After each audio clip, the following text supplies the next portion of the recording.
बिहार में रहने वाले तमाम मुस्लिम दाता खबरदार हो जाएं, सावधान हो जाएं। आपके खिलाफ एक बहुत ही गहरी साजिश रची जा रही।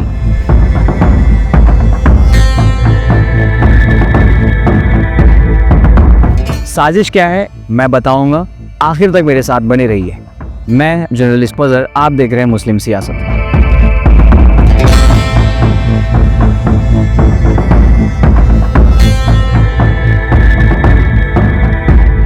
बिहार चुनाव के माहौल में एक ऐसी रिपोर्ट सामने आई है जिसे सुनकर हर मतदाता को चिंता होनी चाहिए, बिलखुसूस मुस्लिम मतदाताओं, क्योंकि ये कहानी सिर्फ वोट बैंक की नहीं है बल्कि वोट के अधिकार की है, वोट के हक की है, जमहूरी इम्तिजाज की। बिहार में 2025 के असेंबली इलेक्शंस के पहले जब वोटर लिस्ट का स्पेशल इंटेंसिव रिवीजन यानी SIR किया गया तो उसमें कुछ ऐसा डेटा निकला है जिन्होंने लोगों के होश उड़ा दिए। एनालिसिस के मुताबिक मुस्लिम कम्युनिटी, जिनकी आबादी बिहार में सिर्फ 16.9% है, उनका वोट डिलीशन रेट उनके पॉपुलेशन शेयर से दुगना है।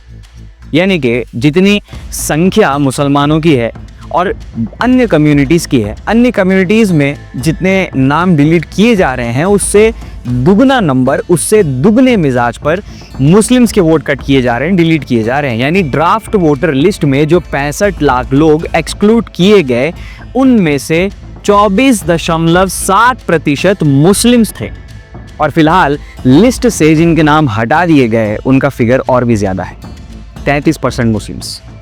ये डेटा दिया है एक्टिविस्ट और पॉलिटिकल साइंटिस्ट योगेंद्र यादव और राहुल शास्त्री ने अपने इंडियन एक्सप्रेस की रिपोर्ट में। उन्होंने कहा अगर ये नंबर सही हैं तो मतलब ये है कि बिहार में करीब 6 लाख मुस्लिम वोटर्स का एक्सेस एक्सक्लूजन हुआ है, मतलब उनके वोट का हक बिना वजह छीन लिया जा रहा है। सबसे ज्यादा नुकसान हुआ है बिहार के सीमांचल रीजन में, जिसमें आते हैं किशनगंज, कटिहार, अररिया और पूर्णिया। ये वही इलाके हैं जहां मुस्लिम पॉपुलेशन सबसे ज्यादा है, लेकिन साथ ही सबसे बैकवर्ड और फ्लड अफेक्टेड एरिया भी यही हैं, बाढ़ से पीड़ित इलाके। सीमांचल वैसे भी देश के 90 माइनॉरिटी कंसंट्रेटेड डिस्ट्रिक्ट में सबसे नीचे के स्तर पर है, चाहे बात हो एजुकेशन की, हेल्थ की या इंफ्रास्ट्रक्चर की। और अब वोटर लिस्ट में एक्सक्लूजन का नया दाग भी जोड़ दिए। अफसोस की बात यह है कि जहां एक तरफ डेटा के ये सबूत मिल रहे हैं, वहीं दूसरी तरफ कुछ हिंदू नेशनलिस्ट नेता खुलेआम मुसलमानों को इन्फ्लिटेटर यानी कि घुसपैठिया कह रहे हैं। सितंबर में बीजेपी के सीनियर लीडर और यूनियन मिनिस्टर गिरिराज सिंह ने पूर्णिया की रैली में कहा, बहुत सारे राक्षस बांग्लादेश से आए, हमें उन राक्षसों को मारना है।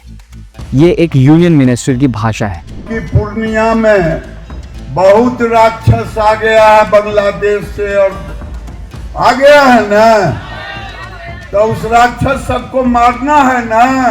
बाबा क्या किए थे, राक्षस का पेटे चीर दिए थे।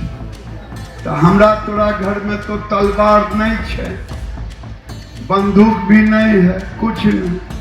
तो जब अब कोई बांग्लादेशी घुसपैठी, मैं डंके की चोट पे कह रहा हूं, बनमनखी हो या पूर्णिया हो, किशनगंज हो, अररिया हो, कटिहार हो, बेगूसराय हो,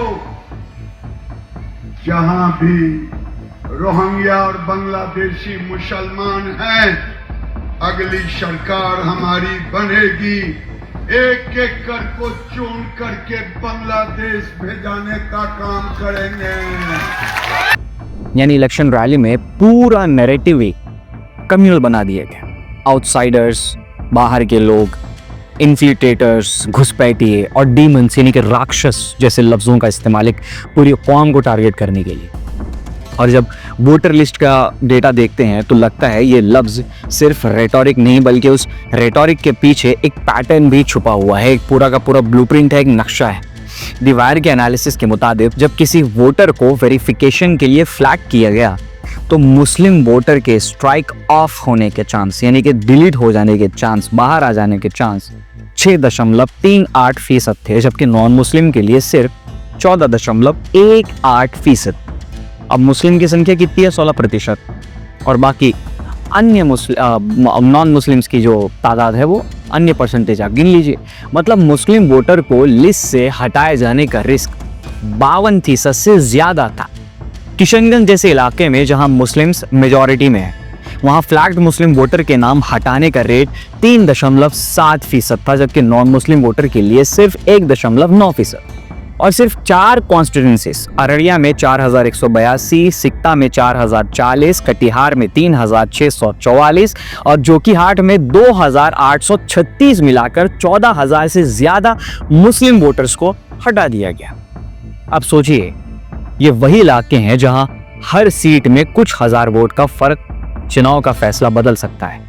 यादव और शास्त्री ने यह भी लिखा है कि अभी तक दलित, माइग्रेंट वर्कर्स और महिला वोटर्स का एक्सक्लूजन का डिटेल डेटा आना बाकी है, यानी कि कहानी यही नहीं रुकती है। लेकिन इनिशियल साइंस यही बताते हैं कि मुस्लिम्स और महिलाओं के साथ इम्बैलेंस सबसे ज्यादा हुआ है। और हो भी क्यों ना, एनडीए के जितने भी मकासद हैं उनकी निशानदेही पहले ही हो चुकी है, अलग अलग इवेंट्स में, अलग अलग हादसात में। इस इशू पर कांग्रेस पार्टी भी सामने आई। महिला कांग्रेस की प्रेसिडेंट अलका लांबा ने प्रेस कॉन्फ्रेंस में कहा कि स्पेशल रिवीजन के दौरान 23 लाख महिला वोटर्स के नाम वोटर लिस्ट से हटा दिए गए और ज्यादातर वो महिलाएं उन 59 असेंबली कॉन्स्टिट्यूएंसीज से हैं जहां 2020 में क्लोज कंटेस्ट हुआ था। उन्होंने सीधा आरोप लगाया इलेक्शन कमीशन ने दलित और मुस्लिम महिला वोटर्स को टारगेट किया है। अब सवाल ये है दोस्तों, क्या ये सब एक कोइंसिडेंस है, इत्तेफाक है? बिल्कुल नहीं, हो भी नहीं सकता। या फिर एक ऐसी सिस्टमेटिक वोटर सप्रेशन स्ट्रैटेजी चल रही है जो चुपचाप डेमोक्रेसी के बुनियादी दस्तूर को कमजोर कर रही है। बिहार में मुस्लिम्स की आबादी 17 मिलियन यानी कि 1 करोड़ 70 लाख के आसपास है। उनमें से 28% सीमांचल में रहते हैं, जो स्टेट के सबसे गरीब और मार्जिनलाइज्ड हिस्सा है। और अगर वही लोग अपने वोट के अधिकार से वंचित कर दिए जाएं, तो ये सिर्फ एक इलेक्शन का इशू नहीं है, ये डेमोक्रेसी के फ्यूचर का इशू है। बिहार में चुनाव 2 फेज में होने वाले हैं, 6 नवंबर और 11 नवंबर को। रिजल्ट आएंगे 14 नवंबर को। लेकिन ये सवाल अभी से हवा में गूंज रहा है, क्या बिहार अपने मतदाताओं को पूरा और बराबर का हक दे पाएगा, या फिर कुछ आवाज़ों को फिर से वोटर लिस्ट में मिटा दिया जाएगा ताकि उनकी रिप्रेजेंटेशन ही ख़त्म हो जाए। क्योंकि जब वोटर लिस्ट में नाम मिटा दिया जाता है तो सिर्फ एक वोटर नहीं मिटता, बल्कि उसके साथ डेमोक्रेसी का एक हिस्सा भी मिट जाता है। ऐसे में मुस्लिम मतदाताओं की बहुत बड़ी जिम्मेदारी बन जाती है कि अगर आपका वोट जो पहले से ही काटा जा रहा है, आपको एक साजिश के तहत निशाना बनाया जा रहा है, ऐसे में जो बची कुची आबादी जो कागज़ में आपके नाम मौजूद हैं, अगर वो ना 2 दिशा में बढ़ गए तो सीधे सीधे वापस से अगले 5 साल आपकी आवाज़ फ्लड में या किसी मिट्टी के ढेले के नीचे वैसे ही जम जाएगी जो पिछले कई सालों से दबी आई। आप क्या सोचते हैं नीचे कमेंट सेक्शन में कमेंट करके मैं ज़रूर बताएं। बतौर ख़ास बिहार के वो मुस्लिम मतदाता जो चिंतित हैं अभी फ़िलहाल। और इस वीडियो को ज़्यादा से ज़्यादा शेयर कीजिए ताकि इन्फॉर्मेशन और लोगों तक पहुंच सके, एटलीस्ट लोग अवेयर हों, शऊर आए, और कुछ नहीं तो कम से कम इस पर डिस्कशन हो तो कोई वाजिब हल निकलने का रास्ता बन जाए। मिलते हैं अगले वीडियो में, तब तक के लिए बने रहिए मुस्लिम सियासत के साथ।